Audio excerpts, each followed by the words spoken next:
자, 제가 지난주에 정말 죄송하게 생각하고 가슴이 아팠던 일이 있습니다. 어떤 일이 아팠냐? 코스피가 박살이 나고 있었거든요. 확 빠지고 막 90 몇 포인트 빠지고 눈물이 앞을 가리고 그랬는데 댓글 중에 이런 댓글이 있었어요. 그거 보면서 정말 가슴이 아팠습니다.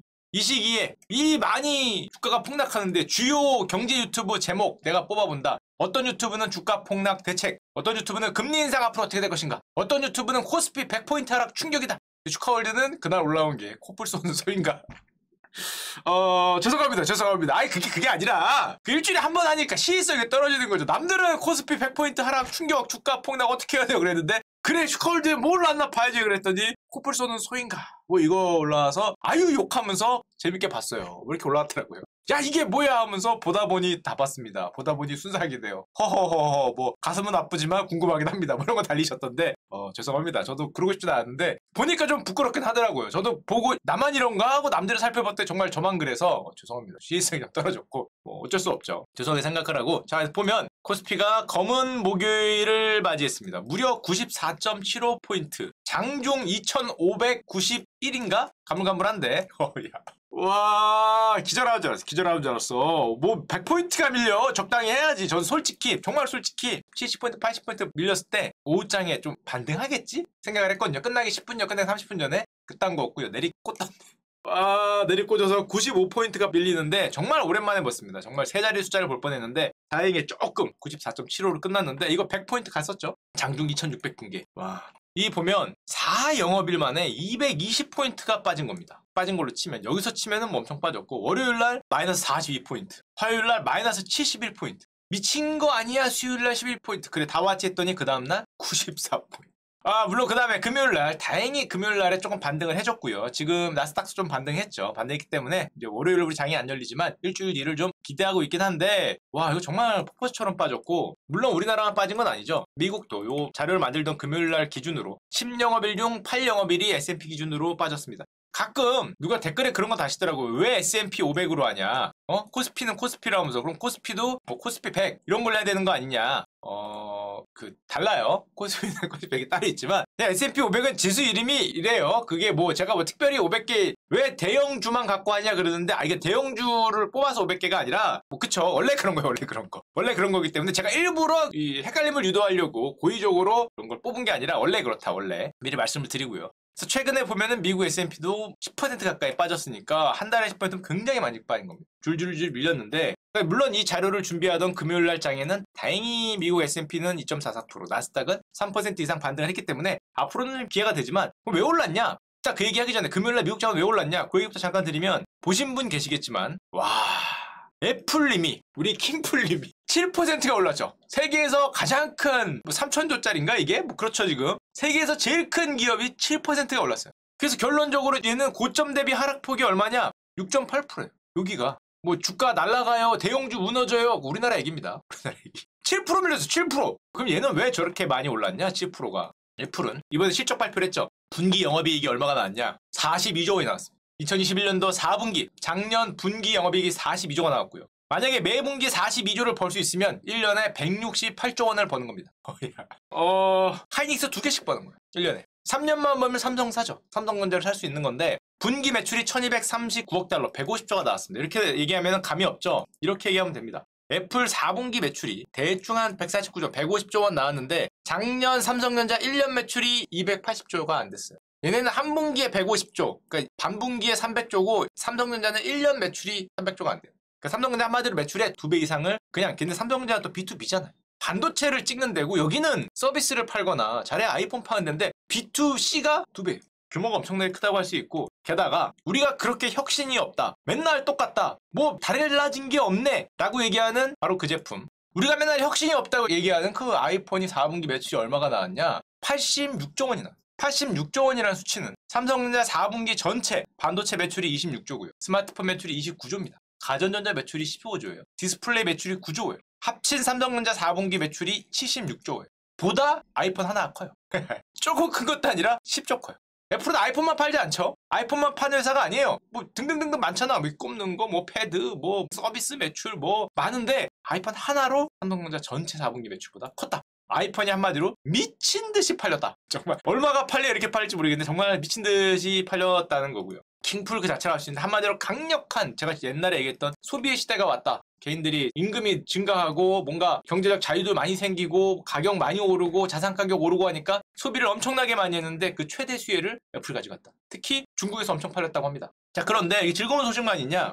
굉장히 마음이 즐거웠는데 우리 테슬라 아저씨는 남들 그렇게 축제하고 막 할 때 혼자는 아니죠. 목요일날 많이 빠지긴 했는데 목요일날 11%가 날라갔어요. 반등을 하게 됐는데 2%밖에 못했어요. 지금 비자는 막 10%씩 반등했어요. 애플도 이렇게 반등하고 남들 반등 그래도 세게 했는데 얘는 빠진 거에 비해서 너무 반등을 못하는데 왜? 테슬라는 어닝이 서프라이즈가 아니었냐? 서프라이즈였죠. 테슬라도 어닝 서프라이즈 나왔어요. 작년이 워낙 적어서 그런데 순이익도 많이 늘고 지금 거의 100만 대 가까이 93만 대를 차량을 인도했기 때문에 대규모 생산도 했고 실적 서프라이즈인데 왜 그러면은 저렇게 주가가 부진했냐? 물론 반도체 부족으로 앞으로 픽업 트럭 같은 새 모델을 올해는 2022년에는 출시하지 못하겠다는 얘기가 크긴 했는데 이것보다 제 개인적인 느낌에 조금 더 큰 뉴스가 있었죠. 아, 우리 머스크 형. 이게 지금 외국 뉴스를 달구고 있는 주제인데 머스크가 바이든한테 뭐라고 얘기했냐?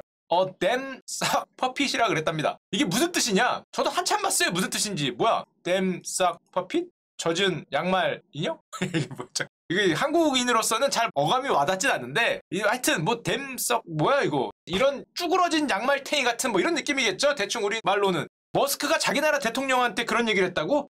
이게 진짜 포브스뿐만 아니라 기사가 쫙 떴어요. 뭐야 이거 언제 전화했나? 했더니 트위터로.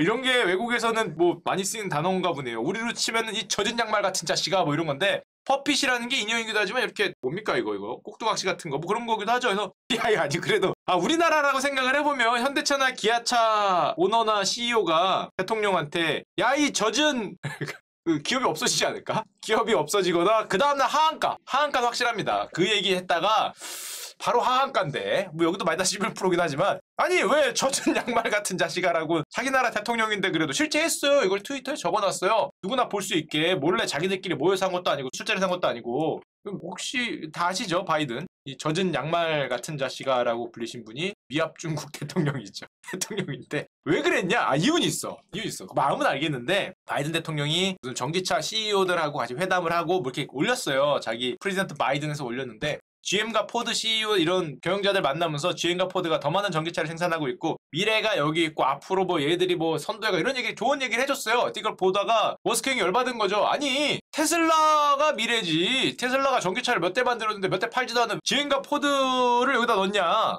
테슬라를 빼고 얘기한다고 뭐 스타트도 T고 끝나는 것도 A고 테슬라 우리가 처음부터 끝까지 다 하는데 우리 뺐다고 야 이 젖은 양말 같은 자식아라고 한 거죠. 아니 뭐 그럴 수도 있지. 그거 갖고 그렇다고 거기다가 젖은 양말 인형 같은 자식아 뭐 이렇게 적을 필요가 있었을까 싶긴 한데 그러면서 원래 사이도 안 좋았어요. 원래 사이도 안 좋았고 뭐라고 얘기를 했냐. 투표로 쫓아내자. 퍼핏 꼭두각시다. 투표로 쫓아내자. 와 대한민국에서 야 뭐 어느 기업 CEO가 대통령은 뭐 젖은 양말에 꼭두각시에 구겨진 뭐 같은 투표로 쫓아 이런 얘기를 하면 감옥 아닌가 이건 지금 주가가 문제가 아니라 하여튼 그런 얘기를 했습니다. 정말 대단한 나라라고 할 수 있는데 자유는 대단하죠. 자유는 대단한데 아니 그래도 기업의 CEO잖아. CEO면은 그 좀 주가에 도움되는 얘기 좀 하지. 그 입 좀 어떻게 안 되나. 아니 남들 반등 막 6% 7% 할 때 그 정부하고 그 대립각 세워갖고 물론 그게 이 나라는 그게 큰 영향을 미치지 않는다고 하지만 누가 보더라도 그거 악재지. 어쨌다니까. 정부가 뭐 이쁘다고 지원할 때 테슬라 껴주겠어. 어떻게 잘 좀 해봐. 이거 맨날 그 중국하고는 잘하더만. 왜 자기 나라 대통령하고는 잘 못해서. 이왕 할 거 거기도 잘하면 여기도 좀 잘하고 잘하면 되지. 양쪽 다 잘하면 되지. 참 올라가야 되는데 참 안타깝습니다. 그 뭐 좀 하여튼 뭐 잘할 수 있지 않을까 생각을 하고요. 하여튼 그래서 이제 그 못 올라가고 조금 안타까운 한 주를 좀 보내고 있다. 뭐 반등하겠죠. 자유의 나라니까 반등하지 않을까 생각을 하고 나스닥을 보면 어려웠어요. 변동성이 한 주였죠. 이거 보면 나스닥 주가입니다. 며칠 전 주가인데 나스닥이 딱 빠진 다음에 이날이 목요일이었나 수요일이었나 그런데 변동성이 엄청났어요. 마이너스 4.9%를 찍다가 끌어올렸거든요. 그래서 어떻게 끝났냐면은 요 모양으로 끝났어요. 주식 뭐 많이 하거나 자기들 차트에 집중하시는 분은 이걸 딱 보면은 자기도 모르게 끌어오르는 뭔가 잠깐만 꼬리를 길게 뺐다가 들어올려서 양봉으로 끝나고 위에서 거의 고점으로 끝났다. 이게 소위 빠따죠. 둠빠따. 빠따형 아니냐. 그래서 그 정말 많이 들어갔을 거 생각이 하는데 페이크였고요. 쉽지 않아. 주식이 쉽지 않다. 그거 너무 심취하시면 안 돼요. 가끔 맞는데 가끔 맞는다는 말은 가끔 틀려요. 가끔 틀리기 때문에 힘을 좀 내볼까 하다가 그 페이크였고요. 그래서 페이크에서 보통 이렇게 몸통 깨질 때 이게 막 쏟아지기 때문에 페이크였는데, 하지만 이렇게 또 샤트에 심취해서 깨지기 때문에 손절이 쏟아진다라고 생각을 하고 던졌던 분들은 그것도 페이크였고요. 그것도 페이크였고. 이중 페이크죠, 이중. 이제 쏟아진 했는데 그 다음날에 다시 자 2차 빠따 중입니다. 지금 현재 2차 빠따 중이에요. 똑같은 거 나왔기 때문에 이거 한 2번, 3번 반복하면은 다 나가 떨어집니다. 다 이거 오르고 내리고 빠따 하다가 안 해! 하면 가는 거죠. 안 해 하면 가기 때문에 너무 심취하면 안 된다. 현재는 이제 2차 빠따를 들고 있기 때문에 이게 이렇게 하려고 이제 준비를 하고 있고요. 저걸 보고 뭐 나스닥이니까 남의 얘기네 라고 생각을 하시는 분들 많으실 텐데 우리 얘기입니다. 왜냐하면은 저 사건이 펼쳐진 지 사흘 뒤 대한민국 코스피가 이제 딱 빠따 들었거든요. 타석에 왔죠. 왔어요. 많이 이것 때문에 많이 들어가신 분들이 있을 거예요. 지금 딱 빠따를 들고 있죠. 우리 얘기. 이제 설날 끝나면 여기서부터 시작을 하겠죠. 자, 어떻게 될 것인가.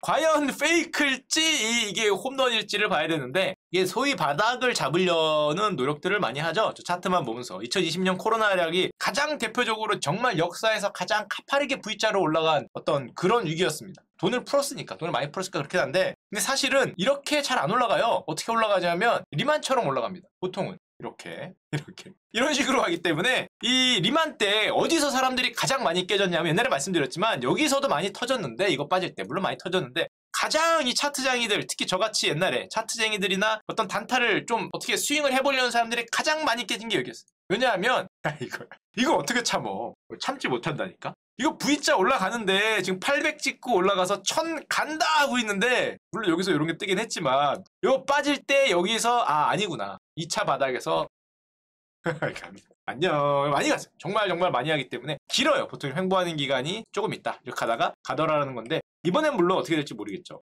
현재까지 보면은 코스피 하락폭이 얼마가 빠졌냐? 최저가 기준으로 지금 좀 많이 올라갔죠. 2650까지 올라갈 것 같은데 725포인트 빠졌습니다. 3300에서 2600 정도니까 정말 많이 빠졌다고 할 수 있고, 하락률은 22%. 우리는 100포인트만 만약에 더 밀리면 코로나 하락과 거의 근접한 거를 정말 다이나믹 코리아예요. 2020년에 봤는데 2022년에 또 볼 줄 몰랐네. 여러분들 참 행복하다는 뭐 하더라도 2000 갔다 3000 갔다 2500 가는 이런 그 역사에 남을 현장이 있어요. 무슨 800포인트가 스윙을 해? 적당히 스윙을 해야지. 아니, 적당히 해야지. 800포인트씩 스윙을 하면은 지금 22%죠. 여기서 만약에 좀 더 밀리면 그런데, 기간은 물론 코로나 굉장히 짧았죠. 리만은 57%예요. 리만 사태는 멀었고, 리만 가면은 나라 망한다는 얘기 나옵니다. 이건 57% 밀리면 3300 기준에 얼마가 밀리는 거예요? 1600포인트가 밀려야 되니까 2000 깨지고 1700 정도 내려가는 거죠, 코스피가. 생각만 해도 끔찍하다. 여기 되면은 미네르바 나옵니다. 미네르바. 나라 망한다. 1000 간다 얘들아. 우리나라 망했어. 파산이야. 그런 애들이 나올 때가 여기인데, 이자만 사태까지는 아마 안 갈 테니까. 자, 그런 거고, 여러분도 아시겠지만 코스피가 하락 기간이 길었고 하락폭도 컸죠. 뭐 미국에 비한 거긴 하지만 뭐 아시아에 비해서도 마찬가지고, 보면은 아래가 S&P고 위가 코스피인데, 코스피는 고점 대비로 거의 7개월 동안 하염없이 밀렸죠. 700포인트 정도, 22%가. S&P는 밀린 게 한 달입니다. 12% 밀렸어요. 반밖에 안 밀렸어요. 나스닥이 조금 더 많이 밀렸는데 그래도 17%예요. 한마디로 코스피가 조금 더 길게, 조금 더 많이, 오른 건 더 적게 오르고 밀린 건 더 많이 밀리더라. 뭐 그런, 하여튼 그렇습니다. 아니면 오른 게 많이 올리든가, 하락폭이 크려면 오른 건 적게 올랐는데 밀리는 건 더 많이 밀리는데, 모든 주식이 그래요. 이 진짜 개인적인 느낌인데, 어떤 주식이 많이 올라. 그래서 비슷한데 별로 안 오른 주식, 이게 더 안전해 보여서 얘를 사면은 나중에 밀릴 때 얘는 요만큼 밀렸는데 얘는 혼자 이만큼 밀립니다. 안 보이네. 이렇게 밀립니다. 그런 게 뭐 있긴 한데, 하여튼 게다가 우리가 가슴을 아프게 했던 건, 뉴스는 조금 더 보면 이런 게 있었죠. 최대어 LG 엔솔이 상장을 했는데 이 주식이 오버행 이슈하고 비슷하게, 물량하고 비슷하게 LG 엔솔을 기관들이 사야 되니까 다른 걸 팔면서 사면서 그 검은 목요일이라고 얘기를 많이 하는데, 12조 7,500억 공모 역사상, 우리나라 역사상 가장 많은 규모의 자금을 흡수했고요. 이제 LG 엔솔이 지금 상장을 했죠. 상장을 해서 시가총액이 나왔는데 얼마입니까? 105조가 나왔어요. 대한민국 2위입니다. 대한민국 2위. LG 엔솔 105조. 만약에 LG화학하고 합치면 150조예요. SK 하이닉스 2배입니다. 합치면 2배. 대한민국 2위 기업으로 올라갔고요. 요즘에 이런 얘기들을 많이 하시더라고요. 연기금들이 너무 많이 산 거 아니냐. 조금 이따 얘기하겠지만 이건 비중을 맞추려고 어쩔 수 없이 산 거긴 한데, 이것 때문에 그렇죠. 외국인들이 LG 엔솔을 받은 다음에 엄청나게 던졌는데, 많이 나오는 얘기를 하자면 연기금이 받았다. 2조 가까이 받은 거 아니냐. 뭐 맞는 말이기도 하죠. 외국인 기관 투자자들이 미확약 기간, 의무 보유 기관이 없는 물량 중에 거의 대부분을 팔았습니다. 주식이 밀리니까 거의 대부분을 던졌는데, 1.4조 원, 1.5조에서 2조 가까이를 던졌는데 왜냐면 의무 보유 기간이 없는 물량들이 꽤 있었기 때문에 다 나왔죠. 거의 대부분 수요 측에서 받았을 때 의무 보유 기간이 없는 물량은 거의 다 던진 게 아닌가라고 생각할 정도로 많이 팔았는데 문제는 우리가 불만을 많이 토로하는 게 왜 그걸 연기금이 다 사냐? 다른 대형주를 매도하면서 왜 LG엔솔에 2조를 넣어서 그걸 다 샀냐? 얘기를 많이 하시던데 솔직히 개인적으로는 이해는 할 수 있습니다. 어쩔 수 없는 측면이 있어요. 여러분들 다 아시겠지만 국민연금 같은 경우에 여러분들이 펀드 매니저를 해보시면 인덱스 운용이잖아요. 우리나라 시가총액 2위짜리 기업이 들어왔는데 안 살 수가 없어요. 안 살 수가. 기계적 매수가 안 들어갈 수가 없어요. 아마 제 생각에 이거 비중 맞추려면은 LG 에너지솔루션의 한 7에서 8% 정도를 사야 될 거예요. 그러면 아마 7에서 8 정도 사야 되는데 물론 그건 있죠. 좀 천천히 사지. 누가 보더라도 쟤들이 팔면 밀릴 것 같은데 그때 천천히 사면 안 되겠냐. 되는데 그 개인 그걸 결정하는 사람의 재량이 플러스 마이너스 몇 %인지 모르겠는데 제가 기금 같은 거 운영을 해보면 이게 생각보다 크진 않아요. 예를 들면은 7에서 8조를 채워야 되는데 뭐 일주일에 채워야 되는데 뭐 한 달에 채워야 되는데 이런 게 있고 어쩔 수 없이 기계적으로 매수가 들어가는 게 꽤 있기 때문에 그렇긴 하지만 이해는 하는데 좀 안타깝긴 하죠. 안타깝긴 한 그렇지면은 좀 있었습니다. 이건 딴 얘기였고요. 하여튼 근데 우리나라 시장도 그렇고 미국 시장도 그렇고 밀린 이유를 보면은 이게 있었죠. 1월에 FOMC가 진행을 했는데요. 파월 의장이 이런 얘기를 했습니다. 금리 인상을 할 여력이 있습니까? 그랬더니 꽤 있다. 이 6개월 전하고 말이 굉장히 많이 달라지셨는데 그 얘기를 좀 살펴보면은 3월 금리 인상을 고려하고 있다. 심지어 soon이라는 표현을 썼어요.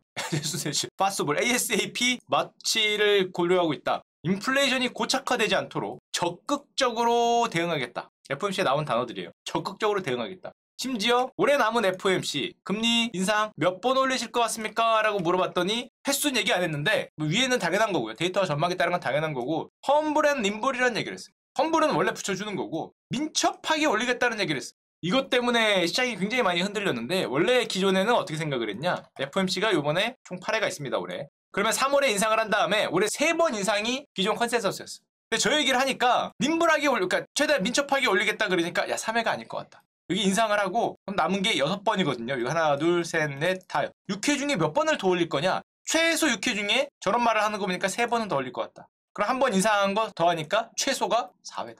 기준금리 인상을 최소 4회라고 얘기를 한 것과 굉장히 비슷하기 때문에 4회 이상, 심지어 이거 7번 얘기하는 사람도 있더라고요. 다 할 거다. 인상. 다 할 거다. 이건 모르겠고, 야, 설마 저렇게까지는 안 할 것 같은데 7번까지는 안 할 것 같은데 기존의 3번보다 이 전망이 올라가니까 시장이 많이 흔들렸다는 거고 이 얘기도 했죠. 양적 긴축은 그럼 금리 인상 말고 줄이는 건 하겠냐? 그랬더니 지난 주기보다 더 빠르게 축소를 하겠다. 기준금리 인상을 시작한 뒤에 대차대표 축소를 시작하겠다라고 보고서까지 내면서 얘기를 했기 때문에 아마 금리 인상이 3월에 시작되면은 아마 6월이나 하반기에는 양적 긴축 계획을 발표하고 7월부터 양적 긴축이 일어날 가능성이 높다고 생각을 하겠죠. 게다가 파월 의장 아저씨가 얘기했던 것 중에 이런 얘기가 있어요. 우리는 고용을 해야지 않는 상태에서 물가를 잡기 위해 금리를 올릴 여력이 꽤 있다라는 얘기를 했는데 고용을 얘기했고 물가를 얘기했거든요. 근데 이게 안 한 게 있어요. 뭐냐? 중앙은행의 목표는 첫 번째가 물가 안정이고 두 번째가 경제 발전이죠. 너무 뻔한 건데 경제 발전의 목표는 금융시장의 안정, 그 다음에 실물 경제 안정이 있습니다. 파월의 말에 따르면 물가를 안정시키기 위해서 고용을 해야지 않고 실물 경제를 해야지 않고 기준금리를 올리겠다. 뭐가 빠졌어요? 얘기할 때. 이게 빠졌죠. 금융시장의 안정. 이게 뭐예요? 이게 자산가격. 주식이 너무 많이 빠지거나 부동산이 많이 흔들리거나 그러면은 이 중앙은행이 개입할 수 있어요. 금융시장의 안정을 위해서. 근데 여기를 쏙 뺀 거예요. 그 사람들이 물가 자꾸 좋아. 실물경제 안정 좋아. 야 우리 주가 하락은 어떻게 뭐 안 되겠니? 그랬더니 관심 없다는 거죠. 지금 이게 1순위가 아니라는 얘기를 한 것과 사실 되게 비슷하게 들리는 거예요. 듣는 사람 입장에서는. 이렇게 얘기를 해주길 바랬던 거죠. 고용이 안정되고 금융시장의 안정을 잘 고려하면서 물가를 잡기 위해 기준금리를 올리겠다 이렇게 얘기하는 걸 기대를 했는데 금융시장의 안정이 쏙 빠지고 이것만 하면 그래서 금융시장의 안정은 어떻게 했습니까? 하고 물어봤더니 안정 중요하죠. 근데 지금의 안정이 아니라 지속적이고 중요한 금융시장의 변화에 관심이 있다. 그러니까 나우는 아니다. 주식 좀 빠진다고 금리를 오릴 거 안 오르지 않겠다 뭐 이런 소리로 들리기 때문에 듣다가 그 많은 사람들이 던졌던 그런 일이 일어났고요. 저렇게 유동성 축소를 한다고 하다 보니까 어떤 일이 일어났냐? 강한 게 없어요. 우리나라 예를 들면 트리플 약세 너무 많이 듣는 트리플 약세를 넘어서 퀸투플 약세죠. 다 약해. 주가 날라갔고요. 원화 날라갔고요. 채권은 더 많이 날라갔어요. 코인 날라갔고요. 부동산 잡을 함부로 얘기하면 혼날 것 같은데 그게 좋아 보이진 않아요. 이제 좋아 보이진 않고 금도 약해요. 심지어 일부 원자재 저 유가나 그런 거 에너지 쪽은 강한데 그거 말고 일부 원자재도 약해요. 왜냐? 유동성을 줄인다 그러니까. 예를 들면 $1는 지금 1208원 왔습니다. 코로나 급락 당시가 한 1300원이에요. 조금 남았긴 했는데 1208원으로 올라갔고요. 채권 가격은 제가 채권 시장에 다니는 후배를 만났는데요. 기절하고 있습니다. 기절. 지금 피를 토하고 있어요. 밥 먹다가 피 토하는 애 처음 봤어. 밥이 들어가냐? 라고 내가 물어봤는데 우리 주식장 조금 빠졌다가 기절하고 있잖아요. 얘네는 거의 링겔 꽂고 있어요. 링겔. 아니 이거 숏 때리면 되잖아. 이거 밀리는 거 숏 때려서 먹으면 되잖아. 라고 얘기했다가 진짜 한 대 맞을 뻔한 게 형 그럼 주식시장 밀릴 때 숏 때려서 먹었습니까? 그러더라고요. 그치? 못 먹었지? 그리고 생각해보니 못 먹긴 했네. 3,300에서 2,600 밀릴 때 뭐하고 못 먹고 자기한테는 이거 밀리면 먹으라고 그러고 형은 3,300에서 2,600 갔을 때 뭐 많이 보셨습니까? 그러는데 이거 나이가 좋은 밥 사줬더니 이렇게 야씨 그래도 내가 몇 살 여기 있는데 하여튼 마음은 이해했죠. 마음은 그치 3,300에서 2,600 빠질 때 못 먹었지. 먹은 게 문제가 아니라 피눈물 흘리고 있지. 똑같죠. 이거 똑같아요. 채권도 때려서 먹을 말은 쉬운데 보통 이렇게 제가 내가 말씀드렸지만 사람이 양방향으로 먹을 생각하면 안 돼요. 그럼 양방향으로 깨져요. 보통 한 방향 칩니다. 이 내려가는 건 맞고 올라갈 때 벌기 때문에 내려가는 거에서 박살이 나서 제가 피를 토하더라. 피를 토한 사람 처음 봤는데 말하다가 피를 토하고 게다가 심지어 이거 밥 먹을 때 그날 엄청 많이 밀리는 날이었거든요. 진짜 많이 밀리는 날이었어요. 밥 먹으면서 이렇게 스마트폰 이렇게 보면서 야, 밥 먹어 그거 본다고 그게 올라가니 나 조용히 좀 하세요 이러면서 이렇게 보면서 밥을 먹던데 뭐 그럴 수도 있는 거지. 대한민국이 어떤 6.25 국가인데 이게 어디서 승리를 하여튼 그랬었고요. 강한 건 이제 달러가 강하죠. 금리 많이 올리고 유동성 줄인다 그러니까 달러 인덱스라고 그러죠. 달러 인덱스가 좀 강하게 갔는데 심지어 여러분들이 해지 자산으로 많이 들고 있는 골드도 약합니다. 원래 그래요. 유동성 축소 나타날 때 골드도 약해요. 주식이 빠지니까 골드가 강해질 것 같은데 유동성 축소가 더 크기 때문에 물론 유가는 강하죠. 지금 뭐 전쟁한다며 저쪽 우크라이나 갖고 전쟁한다고 그러니까 에너지 쪽 천연가스나 유가 쪽은 굉장히 강합니다. 그래서 이쪽 주식들은 좀 좋죠. 그나마 와 이게 뭐냐 지금 90달러 100달러가 거의 다 왔기 때문에 이쪽만 지금 강한 상황이고 자 그런데 여기까지 이제 세 개 얘기를 드렸고 생각보다 우리 코스피의 1월의 패닉셀 구간이 상당히 가파르죠. 1월에만 코스피가 지금 10%가 넘게 빠졌습니다. 그리고 이게 얼마나 전망하고 예상하기 힘든 건지를 보면 불과 한 달 전에 우리는 어떤 얘기를 했냐. 지금 12개의 증권사인가 그래요. 증권사를 욕하는 게 아니에요. 우리의 전망과 생각과 그만큼 시장에 다르게 갖고 그만큼 어렵다는 거예요. 지금 뭐 2,800이 대부분 하단이었어. 28일 만에 2,600이었어.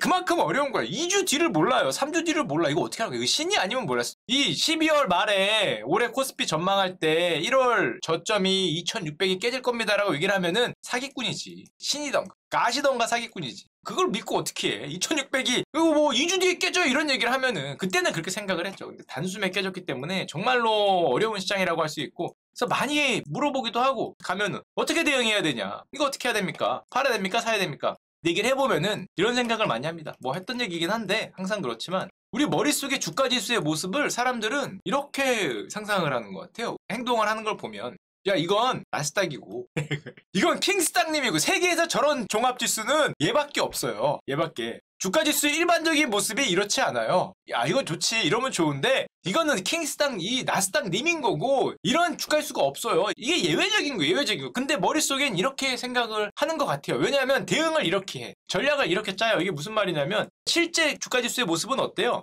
이렇죠. 15년 행보 중간에 한번 박살 15년 행보 중간에 한번 박살 끝날 때도 박살 그리고 올랐네 여기는 물음표잖아 뭐 이러고 있는 건데 원래 이래요. 원래 이 코스피여서 박스피가 아니라 대부분 주요 국가들의 그 주가지수가 대부분 다 이래요. 그나마 우리나라는 좀 잘 오른 거예요. 그래도 뭐 이렇게 말하면 웃기지만 미국이 이상한 거야. 미국이 나스닥이 이상한 거지 대부분 횡보 상승 횡보 상승 뭐 횡보일지 모르겠는데 어떻게 상승할지 모르겠고 이런 모습이 일반적입니다. 예를 들면 프랑스 뭐 40종목밖에 안 되지만 까끄지수 뭐 썩 2000년이에요. 2000년 20년 모르긴 했지만 뭐 썩 뭐 영국 후지지수 20년이거든요. 뭐 오르긴 했죠. 얘도 뭐 썩 독일 한국하고 비슷해요. 왜냐하면 한국도 독일도 성장을 그래도 잘했거든요. 얘네도 거의 똑같죠. 한 10년 15년 심지어 나스닥을 제외한 미국 S&P 지수도 최근 여기만 보면은 많이 올랐는데 우리가 최근 10년만 보면 S&P도 미쳤죠. 나스닥처럼 오르긴 했는데 좀 길게 보면 올랐네. 잘 올랐네. 잘 올랐어요. 잘 올랐고 미친 지수긴 한데 그래서 나름 행보기간이 있습니다. 나름 한 10년 정도 행보기간이 있기 때문에 일반적인 모습을 생각을 이걸로 해야죠. 실제 주가지수 움직임은 횡보, 강렬한 상승, 횡보, 가끔 우리 표현으로 떡락 그리고 회복 또 횡보, 강렬한 상승 이건데 우리의 전략은 어디에 전략이 맞춰져 있냐면 여기에 강렬한 상승장용 전략이 대부분이에요. 물론 길게 봐서 올랐지. 길게 봐서 올랐잖아요. 여기서 시작해서 여기서 올랐다. 이 시장에서 너는 돈을 왜 못 버냐? 이거 CEO 분들이 많이 얘기하세요. 아니, 야 이거 봐, 슈카야, 너무 쉬워. 여기서 시작해서 여기서 끝났다. 돈을 어떻게 못 벌 수 있어? 뭐 그쵸? 근데 그렇게 안 돼. 멀리서 보면 그렇지. 멀리서 보면 저기서 가서 저기서 끝났지. 저 시장에 어떻게 못 볼 수 있냐? 원숭이냐? 진짜 그래요, 원숭이냐? 너는 돈을 언제 벌려고? 언제 벌려고? 이게 멀리서 보면 그런데 이게 여기 놓치면 끝인 거 아니에요, 사실. 여기나 여기. 대부분 횡보하다 그러기 때문에. 근데 우린 전략을 강렬한 상승장 위주로 짜요. 쭉 갈 거다. 작전명 한 방. 여기. 이걸 한 방에 가는 것처럼. 근데 대부분 횡보장이잖아. 대부분 횡보장. 이 강렬한 상승장처럼 올라가면서 계속 비중을 높이고 계속 많이 들고 가는 이런 한방. 정말 영끌하고 뭐 빌려와서 심지어 사서 이걸 레버리지 이렇게 해서 한방 전략으로 가면 좋죠. 여기만 걸리면 성과가 100억 받을 수 있어요. 여기만 걸리면. 근데 대부분 횡보기간에 걸리면 어떻게 되냐? 여러분 잘 아시겠지만 아이스크림이 됩니다. 희한하게 녹아버려요. 여기 진짜 희한하게 많이 번 것 같은데 올라갈 때 이상하게 조금만 횡보해버리면 녹아버려. 수익이. 많이 경험을 할 거야. 녹아버려. 숫자가 괜찮게 솔찬게 본 것 같은데 조금 횡보해버리면 그냥 다 녹아버리는데 문제는 주식시장은 대부분 횡보 기간이 더 길기 때문에 횡보 때 녹아버리면 말짱 꽝입니다. 특히 웃긴 건 장기 투자일수록 그래요. 단타는 차라리 단타가 좋다는 게 아니라 단타는 횡보 구간에서 녹진 않아요. 평상시 녹아서 그렇지. 장기 투자는 이게 횡보 구간에서 전략을 잘못 짜버리면 녹아버릴 수 있다. 게다가 이런 얘기 많이 하죠. 내가 사면 마이너스다. 맞는 얘기예요. 내가 사면 마이너스예요. 옛날에 여러 번 얘기했지만 슈카월드에 나온 주제긴 한데 최저점에 사지 않는 한 횡보 기간에서는 당연히 마이너스입니다. 당연히. 특히 장기 투자, 단타는 아니고 단타는 횡보 투장에서 마이너스가 아니라 단타는 대부분 원래 마이너스고 장기 투자라면 여기 생각해봐. 횡보 기간을 생각하면 어디에 사도 마이너스 기간이 있습니다. 어디에 사도 마이너스 구간이 있고요. 여기에 사야 마이너스 구간이 없어요. 이거는 갓이죠. 갓. 저기에 살 수 있으면 갓이기 때문에 횡보 때 당연히 마이너스 구간이 찾아옵니다. 당연히 찾아오고 근데 상승량에서 이제 만회를 하는 건데 여기서 하면 갓이지. 정말 최저점에 사도 이 마이너스 구간이 오기 때문에 이 횡보 구간에서 어떻게 잘 대응을 해서 아이스크림처럼 녹지 않다가 상승할 때 많이 버냐가 장기 투자라는 포트폴리오를 만드는 사람들은 이게 승부를 가르죠. 물론 내가 단타라고 몰빵 원핸드 펀치 원펀치로 가면은 그렇지 않지만 대부분 여러분들 얘기하면 대부분 포트폴리오하고 장기 투자로 간다며요. 그러면은 횡보 구간에 녹으면 안 돼요. 횡보 구간에 녹는 게 가장 큰 문제가 되고 당연히 그러다 보니까 사면은 마이너스가 됩니다. 사면 마이너스가 돼요. 그게 어떻게 보면 그래서 마이너스 구간이나 횡보 구간에서 어떤 전략으로 대응할지를 좀 생각을 하고 사실 갖고 있어야 돼요. 꼭 내가 사면 마이너스다. 나는 운이 없다. 손절. 다시는 안 하리. 저 새끼 나쁜 놈이에요. 나한테 이걸 추천한 그놈. 그쵸? 뭔 월든지 뭔지. 내 다시는 그쪽에 발을 들이지 않겠다. 전 추천한 적 없습니다. 추천한 적 없고요. 우리 집 가운데 슈카월드 시청과 도박과 주식금지 뭐 이런 거 하시면 안 되고 그게 당연히 오기 때문에 어떤 전략으로 할 건지 미리 생각을 하고 미리 좀 마음에 준비를 해야겠죠. 뭐 어떻게 해야 되느냐? 이건 10번쯤 얘기 드렸으니까 너무 쉽잖아요. 이건 초등학생도 알지. 누가 보더라도 내려오면 비중을 늘리고 올라가면은 횡보할 수 있으니까 비중을 좀 줄이고 내려가면 늘리고 올라가면 줄이고 내려가면 이거 유치원생은 좀 안 되겠다. 초등학교 4학년만 돼도 사실은 요 횡보 구간에서 어떻게 하면 녹을지 않을 수 있는지 알 수 있는데 정말 쉽다. 근데 잘 안 되죠. 왜냐면은 올라가면 줄이는 거 어렵고요. 내려오면 늘리는 것도 어렵습니다. 이거 쉽지 않아요. 말을 그려놓고 보면 누가 모르냐. 그것도 맞는 말인데 그래서 생각보다 도덕 교과서 같지만 쉽지 않다. 지금은 어떠냐? 지금 이 상황에서 너라면 어떡하겠냐? 잘 모르겠어요. 저는 원래 모르니까. 모르는데 아마 지금 이런 얘기들 많이 들리죠. 코스피 2000 간다. 절대 사면 안 된다. 언제 어떤 조건에 어디까지 상승 없다. 요즘 유튜브 제목 잘 나가요. 이런 거 뽑으면. 이런 거 뽑아야 되는데 무슨 코뿔 쏘는 소인가 이런 거 뽑고 앉았으니 그래서 안 되는 거예요. 그래서 무슨 코뿔 쏘가 소야.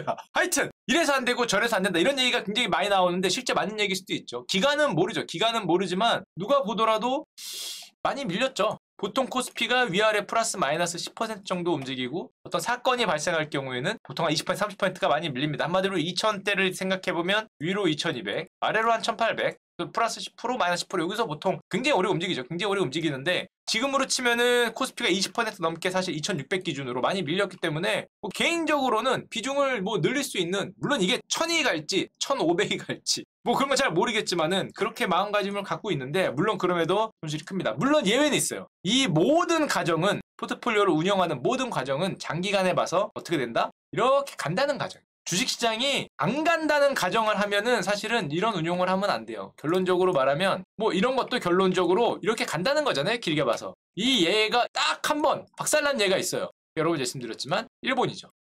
이거 걸리면 가는 거예요. 걸리면. 근데 생각을 해야 돼. 내가 산 바로 그 순간이, 내가 비중을 늘린 바로 그 순간이 잃어버린 20년의 시작일 것인가? 내가 그 역사적인 코스피의 고점, 디플레이션의 시대의 직전을 나는 잡았나? 내가 그 정도 대단한 인물인가라는 걸 생각을 해야 돼. 아, 하필 내가 사니까 그게 아니고 20년 하락장이더라. 야, 슈카 좀 불러와라. 아, 그러면 형이 대단한 거야. 형이 대단한 거야. 아니, 저는 한 50년 역사상 그런 적이 없었거든요. 50년 역사상 그런 적이 없었는데 내가 사니까 하필, 그쵸? 이거다. 이거다. 대단한 거지. 그 진짜 대단한 거야. 어떻게 그걸 해냈지? 그걸 형이 해낸 거지. 저한테 뭐라고 하면 안 되고 해낸 건데, 그쵸, 뭐 죄송합니다. 죄송하긴 한데 어쩔 수 없잖아요. 이거는 정말 선진국 중에서는 거의 유일하게 일본이 한 번 있었어요. 일본. 그래서 유명해요. 잃어버린 20년 유명한 게. 슈카 네 말대로 뭐 내려오면 늘리 해서 됐지. 언제 됐냐? 30년 뒤에 되긴 했는데 뭐 이러면 안 되지만 그거 잡기 쉽지 않다. 생각보다 쉽지 않기 때문에 뭐 이렇게 오르락 내리락이 된다는 가정을 하는 거죠. 가정을. 여기서 20년간 이렇다는 거는 우리나라 항상 모든 경제 지표 얘기할 때 예외로 하는 게 있어요. 뭐를 예외로 하냐면은 통일이 오지 않는다면 가정을 깔아요. 그렇죠? 통일이라는 거. 하필 뭐 그 순간이 통일의 그 순간이고 뭐 그러면 통일 오면 더 오히려 좋지 않을까? 이런 생각을 하지만, 자, 그래서 우리가 흔히 얘기하는 뭐 분할 매수해라, 분할 매도해라라는 얘기를 개인적으로도 많이 하는데 그 얘기 많이 하는 게 좋다 안 좋다를 떠나서 제일 쉬워요. 왜냐면 매월 사는 사람들은 좀 올라가면은 좀 덜 사면 돼요. 뭐 달러를 사던 뭐 금을 사던 자기가 좋아하는 안전자산 현금을 들던 매월 예를 100만 원을 산다. 그럼 올라간다 싶으면 안 사면 돼. 몇 달. 내려가요. 그럼 여기서 그동안 모았던 거에서 150, 200씩 사고 또 몇 달 안 사고 이러면 자동적으로 이 횡보할 때 아이스크림적으로 잘 녹지 않습니다. 녹으면은 상당히 어려워진다. 그리고 지금 맨날 얘기하는 그거 이제 지겹다. 지겨워. 이제 그게 많이 버냐? 많이 못 벌어요. 죄송합니다. 이게 맥스가 아니에요. 수익을 맥스 치는 방법이 아닙니다. 이거 살아남는 방법이죠. 살아남아서 평균 이상을 꾸준히 벌자는 거지 수익을 맥스 치는 방법이 아니에요. 그래서 이 결론에 되게 약해요. 반론에. 무슨 반론? 그렇게 해서 언제 버냐? 그렇게 해서. 야, 내가 그렇게 해서 그 결혼 언제 하냐? 20년 뒤에 하냐? 뭐 나 집은 뭐 30년 뒤에 사니? 뭐 이렇게 얘기하면 이게 뭐 그렇죠. 꾸준하게 버는 거죠. 꾸준하게 벌고 시장 수익률 플러스 알파로 가는 건데, 야 씨 그렇게 해서 너 씨 뭐 30년 뒤에 결혼하자? 내가 지금 32인데 60둘에 결혼해서 내가 애를 뭐 어떻게 켜? 뭐 이렇게 하면은 할 말이 없는데, 그래서 요즘에 많이 나오는 논리가 모르겠다. 100명 중에 5명, 95명은 실패지만 5명은 된다. 누군가는 집 사고, 누군가는 대박나고, 누군가는 그걸로 유튜브 하면서, 그거 못하나? 뭐 이렇게. 그거 쉽던데, 뭐, 100억 인증합니다. 뭐 이런 거 찍고, 뭐, 그쵸. 그것도 못하나? 인증 못하면 뭐다? 그죠? 인증 못하면 너는 하수고, 나는 100억에, 뭐 이런 걸 하는 게 되는 건데, 현실파 오징어 게임을 하는 건데, 좀 가슴이 아프긴 하죠. 그래서 물론 제가 또 요즘에 주식 많이 빠지니까 굉장히 고수분들한테 전화를 해서 물어봤어요. 뭐 하고 계십니까? 그러면 하나같이 얘기하는 게 다 얘기하세요. 지수 모르겠고 뭐 비중 대응하던지 줄이고 늘리고 하고 뭐 그런 식으로 대응하던지 전부 다 이거 지금 대부분 그래요. 대부분 종목 알파를 찾을, 나는 이거 모르겠고 지수 오르내리면 모르겠고 어떻게 됐건 소위 가치 투자자죠. 내가 생각하는 가치보다 싼 주식 찾겠다. 전부 이거에 뭐 몰입하고 대부분 있죠. 그래서 가끔 신문기사가 이렇게 나오죠. 증시 급락에 B2 개미들 패닉이다.